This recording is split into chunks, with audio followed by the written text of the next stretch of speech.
তো নমস্কার বন্ধুরা, আশা করি সবাই ভালো আছেন।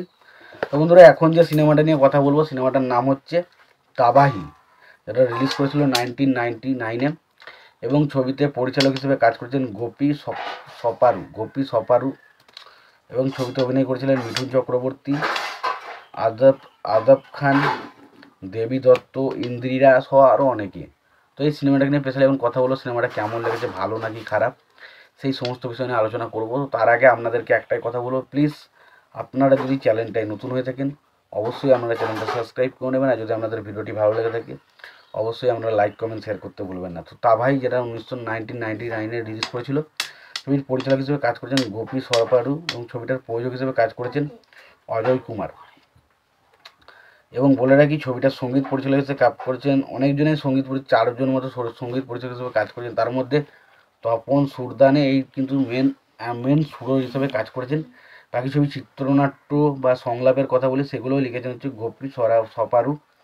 এবং ছবিতে অভিনয় করেছেন মিঠুন চক্রবর্তী, আয়ুব খান, দেবী দত্ত, ইন্দিরা সহ আরও অনেকে। এবার আসি গল্পটা। দেখুন, গল্পটা দেখতে পাই যে মিঠুন চক্রবর্তী এবং তার একটা ভাই রয়েছে পুলিশ ইন্সপেক্টর। তাদের তাদের উপর হওয়া কিছু অত্যাচার এবং কিছু সমাজতন্ত্রী মানুষের বিরুদ্ধে তারা রুখে দাঁড়ায় এবং ফলে তাদের পরিবারকে হত্যা করে তারা। এবং পরিবারকে হত্যা করার ফলে মিঠুন চক্রবর্তী এবং তার ভাই কিভাবে সেই বিষয়টা তদন্ত করতে শুরু করে এবং কিভাবে তারা আসল খুনি কারা, কেন তারা তাদের পরিবারকে উপর হত্যা করা হয়েছিল মানুষদেরকে, সেটার প্রতিশোধ নেই। সেটা নিয়ে হচ্ছে সিনেমা, যেটার নাম হচ্ছে তাবাই। তো খুবই ভালো একটা সিনেমাতে অ্যাকশন দৃশ্যগুলো খুব ভালো। এখানে প্রত্যেকটা অ্যাকশনে মিঠুন চক্রবর্তী এবং মিঠুন চক্রবর্তীর ভাইয়ের ক্যারেক্টার যারা প্লে করেছে, দুজনেরই দেখতে বেশ ভালো লাগে। ছবিতে মিঠুন চক্রবর্তীর পারফরমেন্স বলি বা অ্যাকশন বলি বা তার যে ডায়লগ ধরন বলি, সেই জায়গাগুলো বেশ ইন্টারেস্টিং লেগেছে। পাশাপাশি আমরা যদি এখানে ভিলেন হিসেবে দেখি, ভিলেন হিসেবে আমরা মুকেশ ঋষিকে দেখতে পাই। তো মুকেশ ঋষি তিনি কিন্তু এখানে বেশ ভালো একটা ক্যারেক্টার পেয়েছে এবং খুব ভালো একটা দারুণ একটা ভিলেনের ক্যারেক্টার তিনি কিন্তু প্লে করেছেন। মুকেশ ঋষি এবং মিঠুন চক্রবর্তীর মধ্যে যে ট্যাসেলটা আমরা দেখতে পাই, সেটাও কিন্তু বেশ ভালো।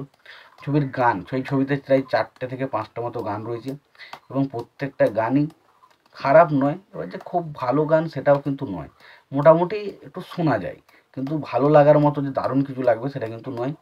পাশাপাশি ছবিতে অনেক কিছু দুর্বলতা রয়েছে, সেগুলো নিয়ে আর আলোচনা নাই করলাম। এবং ছবির আমরা যদি বাকি চিত্রনাট্যের কথা বলি, এবং চিত্রনাট্য কিছু কিছু জায়গায় অনেকটা স্লোভাবে চলতে থাকে, ফলে আমাদের কিছু কিছু জায়গায় প্রচণ্ড বোরিং লাগে। এবং বলে রাখি, ছবিটা কিন্তু বক্স অফিসে সফলও হয়নি, ছবিটা কিন্তু বক্স অফিসে ফ্লপ হয়েছিল।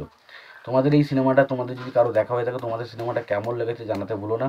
ভিডিওটি ভালো লেগে থাকলে লাইক কমেন্ট শেয়ার করে দিও। চ্যানেলটা যদি তোমরা নতুন হয়ে থাকো অবশ্যই তোমরা চ্যানেলটা সাবস্ক্রাইব করে নিয়ে পাশে বেল আইকনটা অবশ্যই প্রেস করে দিও। ততক্ষণের জন্য ভালো থেকো, সুস্থ থেকো, দেখা হচ্ছে পরে ভিডিওতে।